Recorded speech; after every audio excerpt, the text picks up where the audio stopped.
know if this will work. Well, thank you, Mr. President.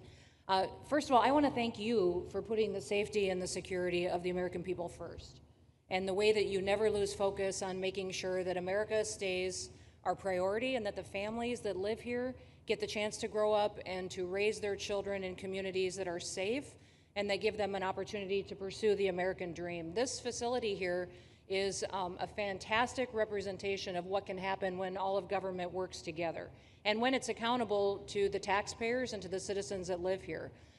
The President signed an executive order that allowed us to build partnerships with states and with local law enforcement officers, which is exactly how things should function in this country. More power, more authority given to people locally so that they can take control of their own destiny. And so we have already been working under the 287G program to deputize law enforcement officers, whether they be state highway patrol, local sheriff's departments in all of our states, and allow them to go out with our ICE officers, our border patrol officers, and make sure that we're getting the worst of the worst off of the streets. We also recognize that as we've been doing that and returning people back to their home countries, that we need detention facilities. We need beds to put them in place so that they can have their due process before they return home.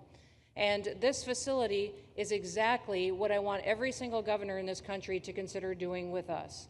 What happened to start this conversation was that a young man named Jimmy Percival in my office, my general counsel, who came from Florida and used to work here, called up the Attorney General and the governor and said, hey, what do you think about partnering with us on a detention facility that we could put in place that would allow us to bring individuals there? There's an airstrip close by. You guys volunteered the assets that you have and the connections that you have and worked with Kevin extensively so that we could come here, have their due process given, and return them home to their countries. And in 8 days, this facility has been stood up. And I want everybody to recognize that detention facilities that ICE adheres to is a higher standard than is required at state levels, at local Department of Corrections facilities, sheriff's offices. This is a state-of-the-art facility, air-conditioned, isolated though for security purposes, which is very helpful. And I appreciate so many people being willing to work together to make a project like this happen. Right here on this location, we'll have about 3,000 beds. Other location will have another 2,000 beds that will allow us to bring individuals across the country that we are bringing in and incarcerating for violating our laws and immediately get them out of the country as soon as we possibly can. It's exactly what we need to be perpetuating in other states. And what I would say is, I want all of you to notice these flyers that we've got, is that everybody who sees these flyers or anybody who sees these news clips should know you can still go home on your own. You can self-deport. If you go on the CBP Home app and go home now, you will get the chance to come back to the United States legally. You will get the chance to come back and do it the right way. If you don't, you may end up here. And you may end up here and being processed, deported out of this country, and never get the chance to come back. That is the consequences of breaking the law in the United States of America. Listen, our job is to uphold the law. This is a country of laws. We have a border now, and because we have a president that cares and recognizes that we need to be a nation of borders and a nation that upholds the law. If you break the law, there's consequences. We will deport you and you will never get to be a United States citizen. You'll never even get to come back here and work and to pursue the American dream. But if you decide you want to go home now, go home. And we'll help facilitate it. We'll buy your plane ticket. We'll get you there. In fact, I just got back from Panama, Costa Rica, Guatemala, Honduras. Those countries are excited to get their citizens home. They're setting up programs to loan them money to buy houses when they get there, help them with food assistance, get their children educated, scholarships. They want their citizens that are living here in the United States illegally to come home and to be a part of their economy and help their countries grow. So this is a win-win for everyone, and I just want to end, Mr. President, by thanking our law enforcement officers, by thanking our ICE officers and our Border Patrol officers for what they do every day. They are out on the streets, and violence against them has increased over 500% since Trump has gone back into the White House because he's upholding the law and because a bunch of liberals, socialists, and Marxists are out there lying about what President Trump is doing. President Trump is upholding freedom by what he is doing. The freedom to live safely in this country and to do things legally and to have justice. And because those liberals, and I'm calling out you, CNN, I'm calling you out because you lie every single day about what these operations are. We are going after murderers and rapists and traffickers and drug dealers and getting them off the streets and getting them out of this country because Joe Biden let the worst of the worst come in here. The other day I was talking to some marshals that have been partnering with ICE. They said that they had detained a cannibal and put him on a plane to take him home, and while they had him in his seat, he started to eat himself, and they had to get him off and get him medical attention. These are the kind of deranged individuals that are on our streets in America that we're trying to target and get out of our country because they are so deranged they don't belong here. And they shouldn't be walking the streets with our children, and they shouldn't be living in the communities with our families who just want to grow up, go to job, raise their children to grow up and get a job and to live the American dream. So thank you to all of our law enforcement officers, those in our military that have been helping, our National Guard. Thank you to Governor DeSantis for stepping up and being an example to other governors. I hope my phone rings off the hook from governors calling and saying, how can we do what Florida just did? How can we do exactly what they did? Because we need this big, beautiful bill.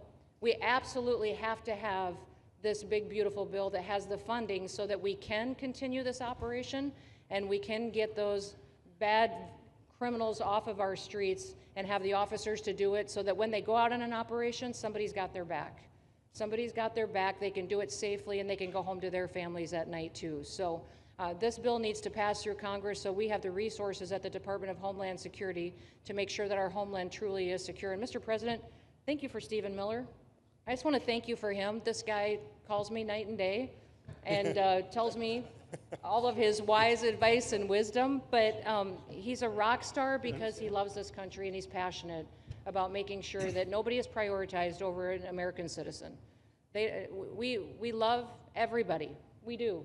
We love everybody. Not everybody. But, well, a lot of people. But we shouldn't be putting people illegally above citizens.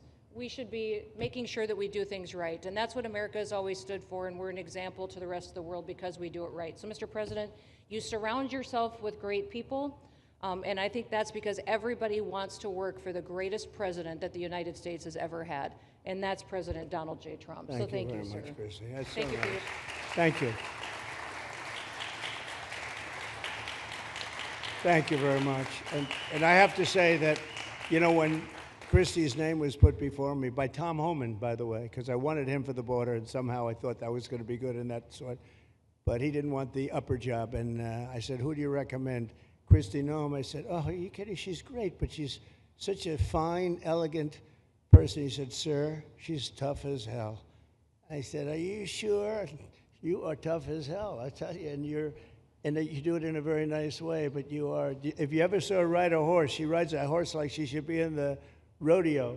She's like an unbelievable horse person, and you've done a fantastic job, and Steve Miller would even agree to that, and he likes nobody, by the way. I don't think he likes anybody. And another one we like is Ron. And Ron, would you say a few words, please? Sure. Well, thank you, Mr. President. Welcome back to Florida, and I think this is the first time you've been back since the events of a couple weeks. So just let me say, as somebody that was serving on active duty in Iraq back in the day, we witnessed the number of our troops that were killed or wounded by the Iranians. We know that they're a militant Islamic regime that was hell-bent on getting nuclear weapons, and under Joe Biden, they were about to get nuclear weapons. And because of your strong actions, those dreams and those ambitions have been reduced to rubble. And I thank you. I know a lot of veterans thank you, and people in Florida really thank you for stepping up and really making a strong, tough, but strong decision. I think we're much safer as a result of that. Now, on the immigration, I think President Trump's election represented the chance for us to finally solve this illegal immigration and border problem once and for all. I knew he was going to do the border, although he did it very quickly and very thoroughly. I think that no one can say that that's been anything but a spectacular success. But then we have the issue of Biden let in how many millions of people? And you had millions that had been in over decades previous to that. You can't have a country if you don't have respect for the rule of law. You can't have a country if foreigners get to decide who comes in. No, we, the American people, make that decision, who's allowed or not allowed to come into our country. We've seen Europe be overrun by open borders, so we're not going to let that happen here. So when President got elected, I knew that the states had an important role to play in facilitating this really, really historic mission. We're the only state in America, Florida, that requires full cooperation with ICE from all state and local law